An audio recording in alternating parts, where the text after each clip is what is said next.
Hello అండి, అందరికీ నమస్కారం. ఈరోజు మనం గొల్లపూడి రాజ్యలక్ష్మి గారు రచించిన రాజీ అనే ఓ చక్కటి కథను విందాం. ఇక కథలోకి వెళ్దాం. రాత్రి 10 గంటలు దాటింది. ఫోన్ రింగ్ అయింది. టీవీ చూస్తూ కూర్చున్న ప్రభావతి ఈ టైంలో ఎవరబ్బా అనుకుంటూ లిఫ్ట్ చేసింది. హలో, నేనాంటీ, ప్రతాప్ని. నువ్వా ప్రతాప్? చెప్పు. ఏం లేదు అంటూ ఆగాడు సంకోచంగా. ప్రభావతి కొన్ని క్షణాలాగి సమ్ము బేబీ ఉన్నారా అని అడిగింది. ఆ విషయం చెప్పాలనే. తను హైదరాబాద్ వస్తోంది. ఇక్కడికా? ఎందుకు? ఎప్పుడొస్తోంది? ప్రస్తుతం ట్రైన్లో ఉంది. రేపు ఉదయం అక్కడ దిగుతుంది. ఎందుకంటే ఆగాడు. చెప్పు బాబు, ఏదైనా గొడవ జరిగిందా? జరిగింది చిన్న విషయమే. నాపై అలిగి వచ్చేస్తోంది. దాని సంగతి నీకు తెలిసిందేగా. సీరియస్గా తీసుకోవద్దని చెప్పాగా ప్రతాప్. ఇంతకీ ఏం జరిగిందో చెప్పలేదు. మళ్ళీ హక్కులు బుక్కులు ఇదేనా? అలాంటిదే. ఈసారి కాస్త సీరియస్ అయింది. నిన్న రాత్రి తన కొలీగ్ ఇంట్లో ఫంక్షన్కు వెళ్ళింది. ఆఫీస్ వర్క్ బాగా ఉండటంతో నేను వెళ్లటం కుదరలేదు. క్రచ్ నుంచి బేబీని తెచ్చి పక్క వాళ్ళ ఇంట్లో అప్పగించి వెళ్ళిందట. అది ఒకటే ఏడుపు. వాళ్ళు విసుక్కున్నారు. సమ్ము రాత్రి పొద్దుపోయి వచ్చింది. కోపం కంట్రోల్ చేసుకోలేక కాస్త గట్టిగానే నిలదీశాను. అదే నేను చేసిన అపరాధం. సరే, వస్తోందిగా, దాంతో నేను మాట్లాడతాను. నేను ఫోన్ చేసినట్లు తనకి తెలియనీకండి ప్లీజ్ ఆంటీ. తనకు నచ్చచెప్పి వెనక్కి పంపించండి అంటూ ఫోన్ పెట్టేశాడు. ప్రభావతి నిట్టూర్చింది. ఎవరు? అడిగాడు మధుసూదనం నిద్రమత్తులో మరో పక్కకు పొర్లుతూ. ప్రతాప్ చేశాడు. మీ ముద్దుల కూతురు ప్రొద్దున్నే ఇక్కడ దిగబడుతోందిట. సమ్ము వస్తోందా? Good good. దాన్ని చూసి 2 నెలలైంది. ఎలా ఉందో పిచ్చిపిల్ల అంటూ అంతలోనే నిద్రలోకి జారి గురక పెట్టసాగాడు. అదృష్టవంతులు. చీకు చింత లేదు. ఎంత హాయిగా నిద్రపడుతోందో అనుకుంది. కూతుర్ని గురించి ఆలోచనలతో నిద్ర పట్టే లక్షణాలు కనిపించలేదు. ఎందుకిలా ప్రవర్తిస్తోంది? చీటికి మాటికి మొగుడి మీద అలిగి పుట్టింటికి రావటం, బుజ్జగించి సర్ది చెప్పి పంపించడం ఇదొక అలవాటుగా మారింది. ప్రతాప్ని ఎంతో కష్టపడి పెళ్లి చేసుకుంది. అతను ఎంతో మంచివాడు. చక్కగా కాపురం చేసుకోక ఏమిటి తిక్కవేషాలు? ఆడపిల్లకు పుట్టింటి సపోర్ట్ ఉండాలి, నిజమే. కాని ఎప్పుడు? అత్తగారింట ఆరళ్లు ఎక్కువైతే, దిక్కుతోచిన పరిస్థితి ఉన్నప్పుడు. దీని విషయంలో అంతా రివర్స్గా ఉంది. లాభం లేదు. ఈసారి దీనికి స్ట్రాంగ్ డోస్ ఇవ్వాల్సిందే అనుకుంది Prabhavati. Hi daddy. Suitcase పక్కన పడేసి తండ్రిని వాటేసుకుంది సమంత. ప్రయాణం బాగా జరిగిందా తల్లి అని అడిగాడు కూతురి తల నిమురుతూ. అంటే నేనొస్తున్నట్లు మీకు ముందుగానే తెలుసా? ప్రతాప్ ఫోన్ చేశాడా? నీ మొహం, నీకన్నీ పిచ్చి అనుమానాలే. ముందు ముఖం కడుక్కొనరా, కాఫీ తాగుదువు గాని అంది ప్రభావతి. చూసావా డాడీ, మమ్మీకి నేను రావటం ఇష్టం లేదు. అందుకే ఎలా ఉన్నావు అని ఒక్క మాట అయినా అడగలేదు. కనిపిస్తూనే ఉన్నావుగా, ఇంకా ఏమడగాలి? మీ ఆయనతో గొడవ పడి వచ్చి ఉంటావని నీ మొహం చూస్తేనే తెలుస్తుంది. చిన్నపిల్లల్లా అలకలు. సిగ్గులేదటే? నీకు 3 ఏళ్ల కూతురుందని మర్చిపోకు. అబ్బా, రాగానే మొదలు పెట్టావు పాఠాలు. నీతో ఇదే చిక్కు మమ్మీ. ముందు అర్జెంటుగా మంచి కాఫీ తెచ్చివ్వు. మీరు కూడా ఏమిటండి, ఎందుకొచ్చిందో ఏమిటో అడగకుండా ఆ గారాబా ఏమిటి అంది మధుసూదనంతో ప్రభావతి. ఇది దాని పుట్టినిల్లు, మర్చిపోకు. ఎప్పుడైనా ఎక్కడికైనా వచ్చే స్వతంత్రం, హక్కు దానికుంది. అట్లాంటి పిచ్చి ప్రశ్నలు నేను అడగను. స్వతంత్రాలు హక్కులు అంటూ అది ఏం చేసినా సమర్థించడం మంచిది కాదు. దేనికైనా సమయం సందర్భం ఉంటుంది. నిదానంగా అన్ని విషయాలు తెలుసుకొని సమర్థించాలా వద్దా అన్నది అప్పుడు ఆలోచిద్దాం. తొందరపడకు అన్నాడు ఆయన. సమంత వస్తూ మమ్మీ ఏమంటోంది, నేనెందుకొచ్చాననేనా అని అడిగింది. అమ్మ సంగతి నీకు తెలిసిందేగా, కొంచెం చాదస్తం. ప్రతాప్ని ఇబ్బంది పెట్టి వచ్చావేమోనని. సమంత ముఖం చిట్లించింది. అతని సంగతి నా దగ్గర ఎత్తవద్దు అంది. సరే సరే, ఇప్పుడు మూడు చెడగొట్టుకోకు. హాయిగా రిలాక్స్ అవ్వాలని వచ్చావు. అలాగే ఉండు. ఎన్నాళ్ళు లీవ్ తీసుకున్నావు? బేబీని కూడా తెస్తే బాగుండేది కదా అన్నారు ఆయన. దానికి వాళ్ళ డాడీ ఉంటే చాలు, నా అవసరం లేదులే. నువ్వు అంతేగా, నీ కూతురికి నీ పోలికే వచ్చింది అంటూ ప్రభావతి కాఫీ అందించింది. సమంత తల్లివైపు కాస్త కినుకుగా చూసి ఊరుకుంది. అన్నట్లు ఈవేళ కనకదుర్గ ఆంటీ వాళ్ళ ఇంట్లో లలిత పూజ, సహస్రం పారాయణం ఉంది. త్వరగా వెళ్ళాలి. నువ్వు కూడా రారాదు అన్నది కూతురి ముఖ కవలికల్ని గమనిస్తూ. ఒక్కసారిగా పొలమారి నెత్తు కొట్టుకుంటూ, ఏమిటి అక్కడికి నేనా? మై గాడ్, నన్ను ఇబ్బంది పెట్టకు, నాకు వేరే పనుంది, ఫ్రెండ్ని కలవాలి అన్నది సమంత. ప్రభావతి కనకదుర్గ గారింటి నుంచి వచ్చే సమయానికి సమంత స్కూటీ తీసి బయటికి వెళ్తోంది. కూతుర్ని కాస్త దిగులుగా చూస్తూ ఉండిపోయింది. జీన్స్ ప్యాంట్, పైన టాప్, భుజాలు దాటని జుట్టు, ఉండి లేనట్టు బొట్టు. అసలు ఇది నా కూతురేనా? ఎంత మారిపోయింది! చిన్నప్పుడు ఎలా ఉండేది? పరికిణీ జాకెట్టు, పిరుదులు తాకే జడ, చెవులకు జూకాలు, కలకలలాడుతూ తనతో పాటు గుళ్ళకు గోపురాలకు వెంట తిరిగేది. తను చెప్పినట్లు వినేది. స్కూల్ చదువు ముగిసి కాలేజీలో చేరాక మార్పు మొదలైంది. ఎప్పుడూ ఈ పూజలు దేవుళ్ళు ఏంటి మమ్మీ, బోర్ కొడుతుంది, నన్ను వదిలేయ్ అనేది. స్నేహితులు, చదువు, సరదాలు, వాళ్లతో కబుర్లు, దాని ప్రపంచమే వేరైంది. ముఖ్యంగా మయూరితో స్నేహం కాస్త ఆధునికంగా ఉన్నా ఆ అమ్మాయి అంటే తనకి ఇష్టమే. ఆ పిల్ల రచయిత్రి సుధామయ్య కూతురని తెలిసాక మరింత సంతోషించింది. ఆ అమ్మాయి మాటలు, భావాలు కొత్తగా, ఆసక్తిగా అనిపించేది. ప్రతిదాన్ని ఎందుకు చేయాలి? చేయకపోతే ఏమవుతుంది? నాకు అలాంటి వాటిపై నమ్మకం లేదు. గుడ్డిగా అనుసరించే వాళ్ళని చూస్తే నాకు జాలి. మా మమ్మీ కూడా అదే అంటుంది. ఏ విషయాన్నైనా మన మనసుతో చూసి ఆలోచించి నిర్ణయించుకోవాలి అంటున్న అమ్మాయి. ఆ పిల్లపై తల్లి ప్రభావం చాలా ఉంది. అది సహజమే. పిల్లలపై తల్లిదండ్రుల ప్రభావం లోకంలో ఉండేదే.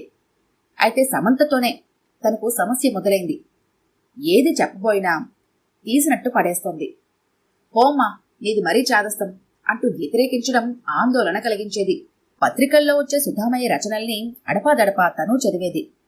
ముఖ్యంగా స్త్రీల జీవితాల్లో ఎదురయ్యే చిన్న చిన్న సంఘటనలు కూడా ఆమె వ్యక్తిత్వాన్ని ఎలా కృంగదీస్తాయో చిత్రిస్తూ వాటిని చాకచక్యంగా ఎలా ఎదుర్కొని జయించాలో తన పాత్రల ద్వారా సూచించేది. అందుకే ఆవిడ గుర్తుండిపోయింది. ఒకసారి రవీంద్ర భారతిలో ఏదో కల్చరల్ ప్రోగ్రాం ఆవిడ్ని కలవటం తటస్థించింది. తమ పరిచయాలయ్యాక సమంత చాలా మంచి పిల్ల, ఏది చెప్పినా ఇట్టే గ్రహిస్తుంది. అందం, తెలివి, చురుకుతనం అన్నీ ఉన్నాయి. అందుకే తనంటే నాకిష్టం అంటూ పొగిడింది. తన వివరాలు అడిగింది. చదువుకుని కూడా ఇంట్లో ఖాళీగా ఉంటున్నారా? ఏదైనా చెయ్యొచ్చు కదా, పోనీ పుస్తకాలన్నా చదువుతారా? ఎప్పుడు పూజలు పునస్కారాలేనా అన్నది చటుక్కున.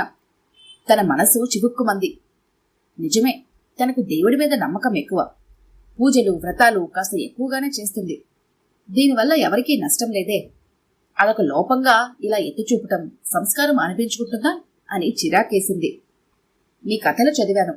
స్త్రీల సమస్యల గురించి, హక్కుల గురించి ఎక్కువగా రాస్తారు కదా, బావుంటాయి అన్నది తన టాపిక్ మారుస్తూ.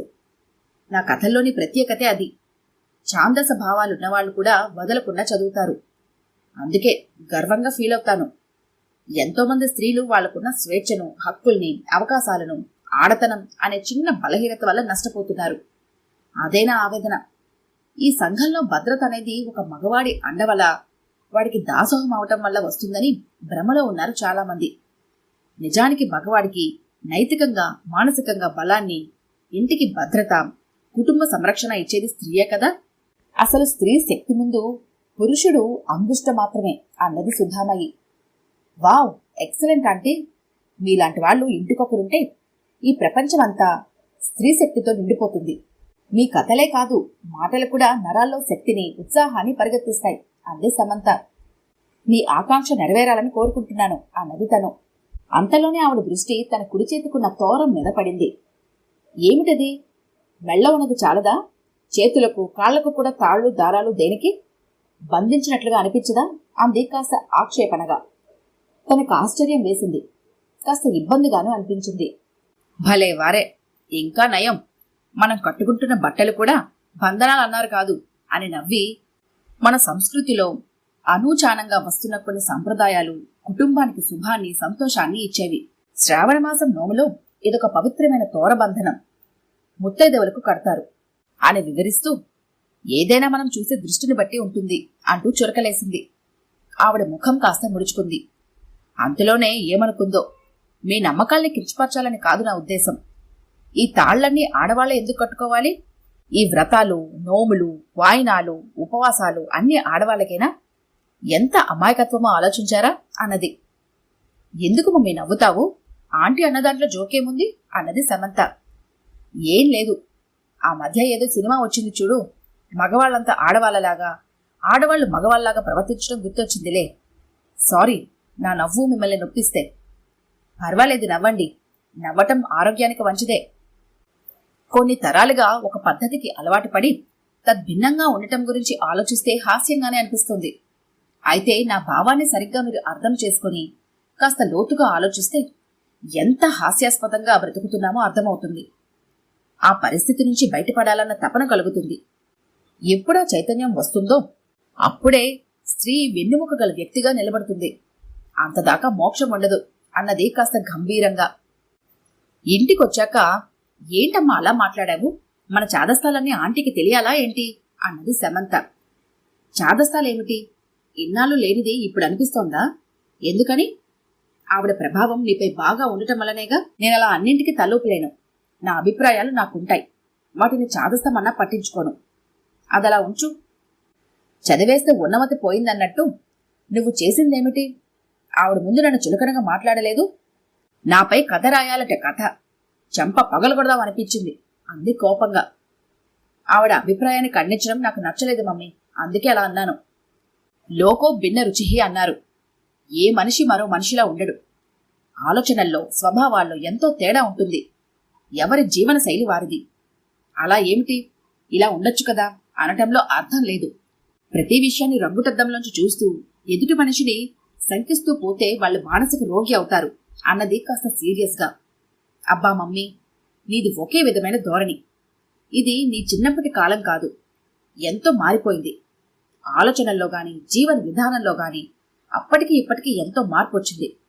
కొంచెం ఆధునికంగా ఆలోచిస్తే గాని అర్థం కాదు. అర్థం కాకపోతే పోనీ, నా వరకు నా జీవితం హాయిగా ఉంది. అది చెడగొట్టుకోవటం నాకు ఇష్టం లేదు. నువ్వు కూడా వాళ్ళతో మరీ అతిగా ఉండక నీ లిమిట్స్లో నువ్వుండు. ఈ స్త్రీ జనోద్ధరణ కలాపాలు అవతల పెట్టి చదువు మీద దృష్టి పెట్టు అంది మందలింపుగా. చూసావా డాడీ అంది తండ్రితో ఫిర్యాదుగా. పోనీ అమ్మా, మీ ఇద్దరి మధ్య అనవసరంగా ఎందుకీ రగడా? వదిలే.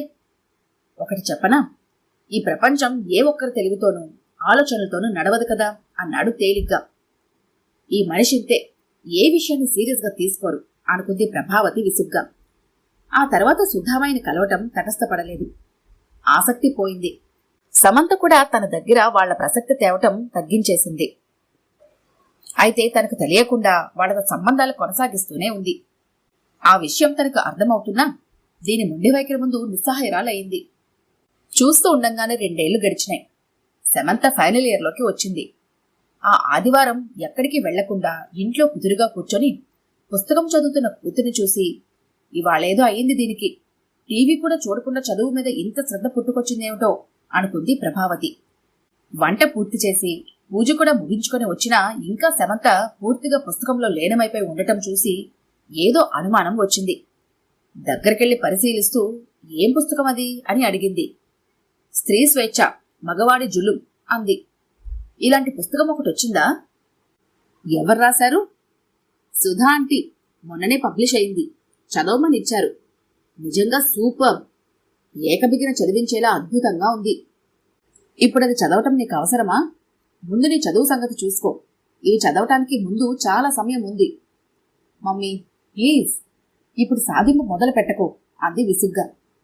నేనేం చెప్పినా నీ మంచికే, అది గుర్తుపెట్టుకో. ఇది కూడా మంచిని బోధించేదే. వ్యక్తిగా ఎదిగి శక్తిగా ఎట్లా మారాలో చెప్పే పుస్తకం. అసలు నీ పద్ధతి నాకేం నచ్చటం లేదు. నచ్చదని తెలుసు.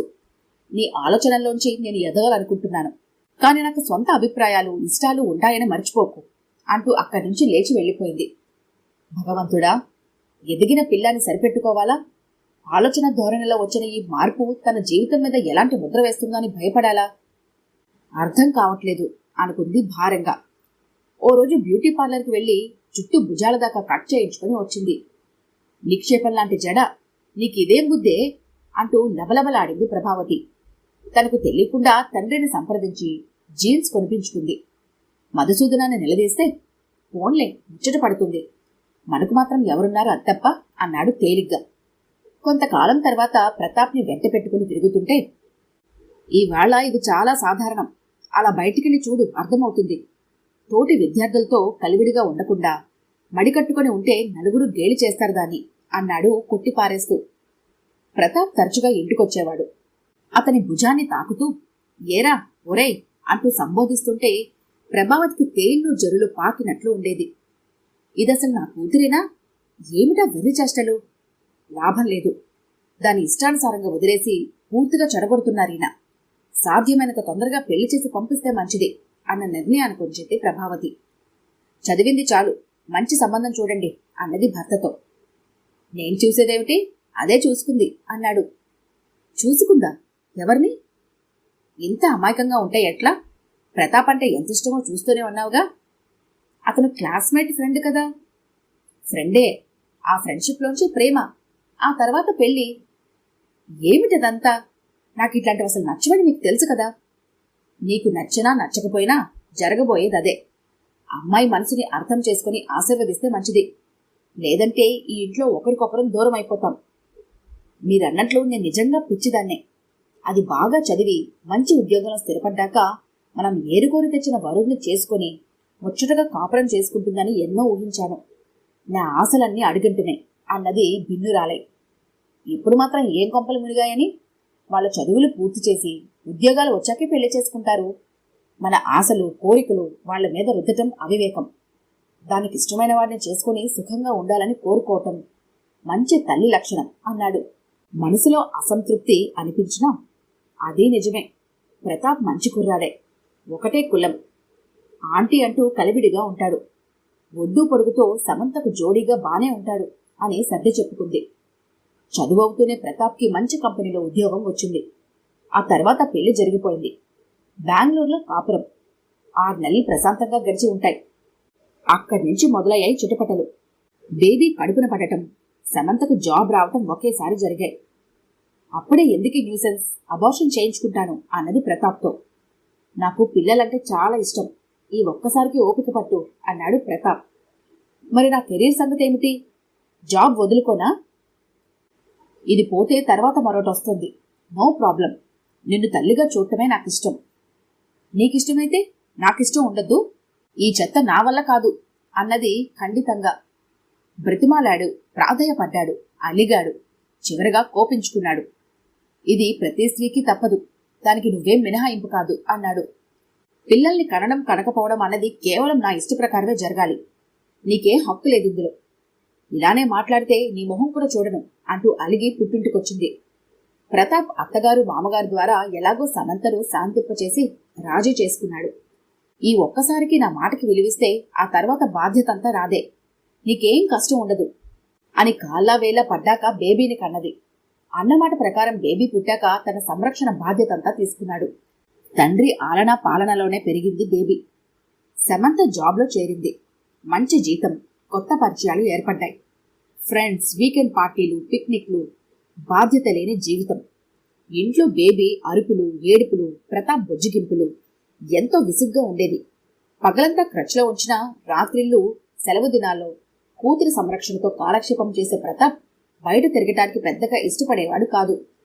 దాంతో ఇద్దరి మధ్య దూరం పెరిగింది. చిన్న చిన్న విషయాలకి అతనితో వాదన పెట్టుకుని అలిగి పుట్టింటికి చేరడం అలవాటైంది. గత 3 ఏళ్లుగా జరుగుతున్న కథ ఇది. మధుసూదనం కూతురి ధోరణికి అలవాటు పడిపోయాడు కాని ప్రభావతికి మింగుడు పడటం లేదు. ఏం చెయ్యాలి, దీన్ని ఎలా దారికి తేవాలి అన్న ఆరాటం. సమంత కాపురం స్థిరంగా ప్రశాంతంగా ఉండాలని దేవుళ్లకు మొక్కింది. 4 రోజులు గడిచినాయి. ఆ రాత్రి భోజనాల సమయంలో ప్రతాప్ ఫోన్ చేశాడు సమంత సెల్కు. సమంత లిఫ్ట్ చేయకపోవడం గమనించి ఎవరో చూడరాదు అంది ప్రభావతి. ఇంకెవరు? ప్రతాప్. ఏముంటుంది, రమ్మని బ్రతిమాలతో విసిగిస్తాడు. అతన్నే ఏరుకోరి చేసుకున్నావు, ఇప్పుడు ఎందుకీ విసుగు? చేసుకుంటే ఏంటి, మొహం చింకి చాటంత చేసుకుని మాట్లాడటమే మహాభాగ్యంగా తలచాలా అంది కాస్త కోపంగా. సెల్ మోగటం ఆగింది. హాల్లో ల్యాండ్ ఫోన్ రింగ్ అయింది. ప్రభావతి లిఫ్ట్ చేసింది. హలో ఆంటీ, సమ్ము లేదా అని అడిగాడు ఆత్రంగా. ఉంది. ఏమిటి విషయం? బేబీకి జ్వరం, 104. మమ్మీ ఏది అని అడుగుతోంది. ఒకసారి పిలుస్తారా?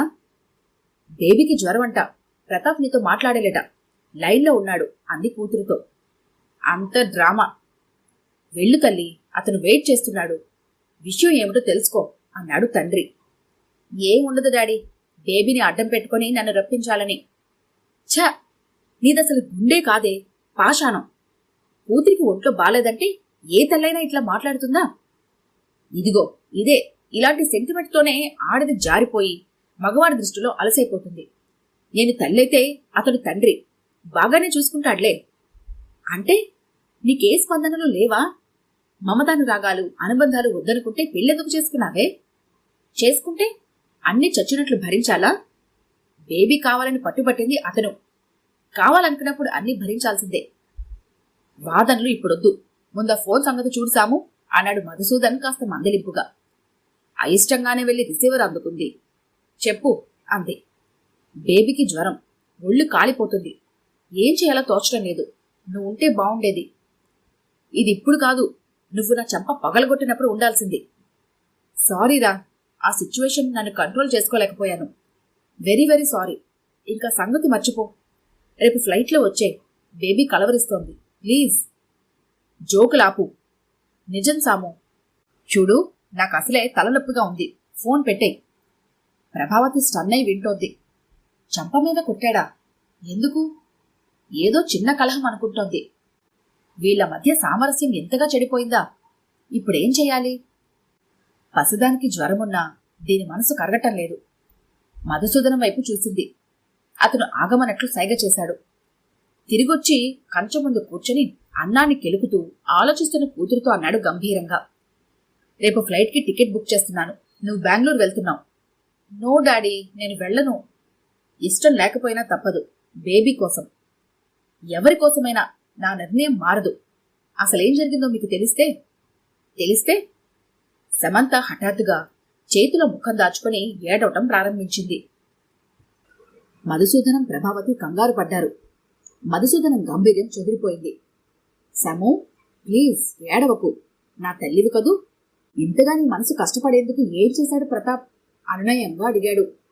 కళ్ళు తుడుచుకుంది. అతను మృగం డాడీ. మగవాడిననే అహం. తన మాటే నెగ్గాలనే పంతం, అజమాయిషి. అతని చెప్పు చేతుల్లో ఉండటం నా వ్యక్తిత్వానికి తలవంపు. మాకు పొసగదు అంది సమంత. అసలేం జరిగిందో చెప్పవే. నా గుండెలు దడదడలాడుతున్నాయి. ఇట్లా కాపురం కులే మాటలు మాట్లాడుకో అంది ప్రభావతి ఆందోళనగా. నా కొలీగ్ మదన్ ఇంట్లో ఫంక్షన్ ఉందంటే వెళ్ళాను. మదన్ ఎంతో మంచివాడు, స్నేహపాత్రుడు. ప్రతాప్ని కూడా ఆహ్వానించాడు. ఆఫీసులో అర్జెంట్ వర్క్ ఉంది, రావటం కుదరదన్నాడు. నన్ను కూడా వెళ్ళొద్దన్నాడు. బేబీని రక్షించి తీసుకుని ఇంటికెళ్ళమన్నాడు. నా కొళ్ళు మండింది.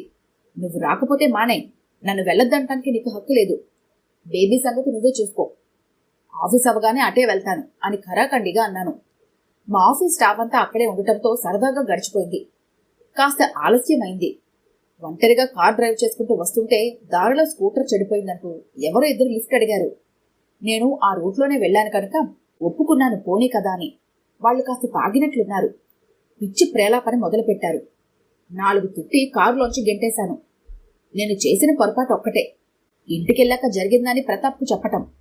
ఒక్కసారిగా నాపై విరుచుకుపడ్డాడు. నీకసలు బుద్ధి లేదు. వాళ్ళేదైనా దౌర్జన్యం చేస్తే ఏమయ్యేదానివి? నువ్వసలు ఆడదానివేనా? ఎప్పుడు పార్టీలు, ఫ్రెండ్స్తో మీటింగ్లు. ఆఫీస్ అవగానే ఎప్పుడైనా నేరుగా ఇంటికొచ్చావా? రోజులో కొంతసేపైనా బేబీతో స్పెండ్ చేయాలనుకోవు. అసలు నీ పద్ధతి నాకేం నచ్చటం లేదు. అంటే నువ్వు వెళ్ళమంటే వెళ్ళి, ఉండమంటే ఉండి, నీ చెప్పు చేతుల్లో ఉండాలా? నా సంగతి నీకు బాగా తెలుసు. ఇట్లాంటి ఆంక్షలు నాకు నచ్చవు. జరిగింది చాలు, ఇంకా సీన్ క్రియేట్ చేయకు అన్నాను విసుగ్గా. ఎంతో ఓర్పుగా ఉంటున్నానని లోకు కట్టకు. ప్రతిదానికి ఒక హద్దు ఉంటుంది అన్నాడు కోపంగా. అంటే ఏమిటర్థం? ఇన్నాళ్ళు నేను నిన్ను టార్చర్ పెడుతున్నానా? పాపం, నువ్వు ఓర్పుగా ఉంటున్నావా అన్నాను. ఎందుకులే ప్రవర్తిస్తున్నావు? ప్రతిదాన్ని రాద్దంతం చేస్తావు, విపరీతార్థాలు తీస్తావు. నీతో పెద్ద తలనొప్పి అయిపోయింది నాకు అట్లాగే ఉంది. ఈ తలనొప్పులు తగ్గాలంటే ఒకటే మార్గం, డైవర్స్ తీసుకోవటం అన్నాను. అంతే, లాగి చంప మీద కొట్టాడు. స్టన్ అయిపోయాను. మా గొడవకు బేబీ లేచి ఏడవసాగింది. ఎదురు సాట్లో లైట్లు వెలిగాయి. జరిగిన జాతర చాలు, నోరు మూసుకుని వెళ్ళి పడుకో అంటూ బేబీని తీసుకుని వేరే గదులకు వెళ్ళిపోయాడు. నా మనసు భగభగా మండసాగింది. నన్ను కొడతాడా? ఎంత పొగరు! దీనికి ఫలితం అనుభవిస్తున్నాడు అనుకొని అప్పుడే ఒక నిర్ణయానికి వచ్చాను. ఇక అతడితో నాకు పొసగదు. మేం విడిపోవటమే ఉత్తమమని. అంతే, ఒక్క క్షణం అక్కడ ఉండబుద్ధి కాలేదు, వచ్చేశాను అంటూ ముగించింది సమంత. ఉద్ధరించావులే. ఆ పరిస్థితిలో అతడే కాదు, ఏ మగాడన్నా ఇదే పని చేస్తాడు. తప్పంతా నీదైతే అతన్ని వేలెత్తి చూపడం దేనికి అంది ప్రభావతి. నువ్విలాగే అంటావని తెలుసు, అందుకే సుధా ఆంటీ సలహా కోసం వెళ్ళాను. ఆవిడ ఏమందో తెలుసా? ఆత్మాభిమానం గల ఆడపిల్లవ అనిపించుకున్నావు. ఎంత కోపం ఉన్నా భార్య మీద చేయి చేసుకునే ధైర్యం ఉందంటే ఆ మగాన్ని నమ్మటానికి లేదు. కాలు కింద చెప్పులా పడి ఉండటానికి వ్యక్తిత్వం ఉన్న ఏ స్త్రీ ఒప్పుకోదు. మంచి నిర్ణయం తీసుకున్నావు అన్నది. ఆ మాటలు విన్నాక నిజంగా నాకెంత బలంగా అనిపించిందో తెలుసా? అంటే ఇదంతా ఆవిడికి చెప్పావా? బుద్ధి లేదటే? నీ కుటుంబ విషయాల్లో పరాయి వాళ్ళ జోక్యం దేనికి? ఆవిడ నా శ్రేయోభిలాషి, చక్కటి సలహాలిస్తుంది. ఏమిటిచ్చేది? కాపురం కూల్చుకోమనా? మొగుడిని కన్నబిడ్డని దూరం చేసుకుని ఏం ఉద్ధరించాలని? స్వాభిమానంతో పాటు కాస్త సామరస్యం కూడా ఉండాలి. కన్న తల్లిదండ్రులం మేం బ్రతికి ఉండగా ఆవిడని సంప్రదించడం నాకు చిన్నతనంగా ఉంది. మమ్మీ, నువ్వేం చెప్తావో నాకు తెలుసు. అతనితో రాజీ పడమంటావు. ఒకసారి తలవంచాక నాకంటూ అస్తిత్వం ఉంటుందా? ఆ జీవితం నాకొద్దు అంది స్థిరంగా సమంత. ఏమిటండి ఇది? దీని మొండితనం చూస్తే నాకు చాలా భయంగా ఉంది. నువ్వు ఊరుకో అన్నాడు మధుసూదనం. నా నోరు మూస్తారేంటి? అసలు దాన్ని చెడగొట్టింది వీరు. ఇప్పుడు చూడండి, కాపురంలో నిప్పులు పోసుకుంటోంది అన్నది అసహనంగా. నిన్ను నోరు మీమన్నానా? తండ్రికి అంత కోపం రావటం ఎప్పుడూ చూడలేదు సమంత. తల్లి మీద జాలేసింది. మమ్మీ మీద అరవటం దేనికి? అనేదేదో నన్నే అనండి డాడీ. అయ్యో, నిన్నెలా అనలేను కదా తల్లి. అంటే మగవాడిని అంటావు, అహంకారం అంటావు, అణిచివేత అంటావు. పాతదే అయినా ఒక విషయం చెప్తాను. బండి సజావుగా నడవాలంటే ఎడ్లు రెండు సామరస్యంగా లాగాలి. చెరోవైపు లాగినా అందులో ఒకటి సవ్యంగా లేకపోయినా బండి కూలిపోతుంది. పోతే పోయిందిలే అనుకునేటట్లయితే బండి కట్టడం ఎందుకు? ప్రయాణం ఎందుకు? నా ఇల్లు, నా భర్త, నా పిల్లలు, నా సంసారం అనే మమకారం, స్వార్థం కొంచెమైనా లేకపోతే కుటుంబ వ్యవస్థ నిలబడుతుందా? మనిషి తన స్వసుఖం, సంతోషం మాత్రమే చూసుకుంటే ఈ సమాజం అస్తవ్యస్తమవుతుంది. కొంచెం సర్దుబాటు, ఎదుటి మనిషిని అర్థం చేసుకోవటం ముఖ్యంగా ప్రతి మనిషికి ఉండాల్సిన లక్షణాలు. అంతెందుకు, ఇప్పుడు మీ అమ్మ నన్ను పురుషాహంకారిగా భావించి ద్వేషిస్తే ఈ కుటుంబం ఏమవుతుంది? భావోద్రేకాలు దగ్గర వాళ్ళ మీద చూపటం తప్పు కాదు. అది వాళ్ళ మీద ఉన్న ప్రేమ, వాళ్ళ క్షేమం ఆశించి పడే తాపత్రయం. కాకపోతే గతి తప్పకూడదు. నీ విషయంలో ప్రతాప్ తప్పు కొంచెం ఉంది, కాదన్ను. అయితే నీ మీద ఉన్న ప్రేమ, నీకేదైనా జరుగుతుందేమోనన్న ఆరాటం కూడా త్రోసివేయలేం. అతని స్థానంలో నిలబడి ఆలోచించు. అర్ధరాత్రి ఆడపిల్ల ఒంటరిగా క్షేమంగా తిరిగే పరిస్థితులు ఉన్నాయా మన దేశంలో? ఎన్ని దారుణాలు వినటం లేదు? కొంచెం జాగ్రత్తగా ఉండాలనటంలో తప్పు లేదు. ప్రతాప్ నన్ను కొట్టాడు డాడీ. నిజమే, అదుపు తప్పాడు. తప్పు తెలుసుకొని క్షమాపణ కోరాడు కదా. కొంచెం ఔదార్యంతో ఆలోచించు. పశ్చాత్తాపానికి మించిన శిక్ష ఏముంది? అదలా ఉంచు. బేబీకి జ్వరం అంటేనే నా మనసు కలతపడిందే. పేగు తెంచుకొని పుట్టిందే. రక్త సంబంధాన్ని అంత తేలిగ్గా ఎలా తీసిపడేయగలుగుతున్నావు? నీ చిన్నప్పుడు నీకేదైనా సుస్థి చేస్తే అమ్మ ఎంత తల్లడిల్లేదో తెలుసా? అమ్మ ఒడిలో పడుకొని నువ్వెంత నిశ్చితంగా ఉండేదానివో గుర్తు చేసుకో. ఆ మాతృత్వం, మధురిమ, ప్రేమ ఈ చరాచర సృష్టంతా నిండి ఉన్నదే. దాని ప్రతాప్ మీద కోపంతో చేజార్చుకుంటావా? నీ గుండె మీద చేయి వేసుకొని చెప్పు. నువ్వు నిజంగా వాళ్ళకు దూరమైతే ప్రశాంతంగా జీవించగలవా? కానీ డాడీ, నువ్వేం చెప్పబోతున్నావో నాకు తెలుసు. మాతృత్వం ఆడదానికో బలహీనత అంటావు. దాన్ని అడ్డం పెట్టుకుని మగవాడు ఆడిస్తున్నాడు అంటావు. కొన్ని విషయాలు చదవటానికి, చర్చించటానికి బాగుంటాయి. జీవితానికి అన్వయించుకున్నప్పుడు సర్దుబాటు తప్పనిసరి. ఆధునికతలోంచి మనకు సౌకర్యం, సుఖంగా ఉండే విషయాల్ని తీసుకోవాలి. దాంతో మమేకమైపోయి కృత్రిమత్వంతో కూరుకుపోకూడదు. భర్త పెట్టే హింసలన్నీ భరించి జీవచ్ఛవంలా ఉండమని నా అభిప్రాయం కాదు. చిన్న చిన్న స్పర్ధలను భూతద్దంలోంచి చూసి ఏవేవో ఆపాదించుకుని జీవితాన్ని అశాంతిపాలు చేసుకోకూడదు అంటాను. రాజీ పడటం అంటే ఓడిపోవటం అనుకుంటారు చాలామంది. అది అన్ని విషయాల్లోనూ కరెక్ట్ కాదు. కొన్ని సందర్భాలలో సంయమనం పాటించి రాజీ పడటం ప్రశాంతతకు ఆలంబన మాత్రమే. విధ్వంసం కంటే వృద్ధిగా మంచిదేమో ఆలోచించు. నెమ్మదిగా, స్పష్టంగా, మృదువుగా అన్నాడు మధుసూదనం. సమంత మౌనంగా ఏదో ఆలోచించసాగింది. భర్త వంక కొత్తగా, అబ్బురంగా చూసింది ప్రభావతి. ఈ కథ కనుక మీకు నచ్చినట్లయితే లైక్ చేయండి, షేర్ చేయండి. మరిన్ని ఇంట్రెస్టింగ్ కథల కోసం మా ఛానల్ని తప్పకుండా సబ్స్క్రైబ్ చేసుకోండి.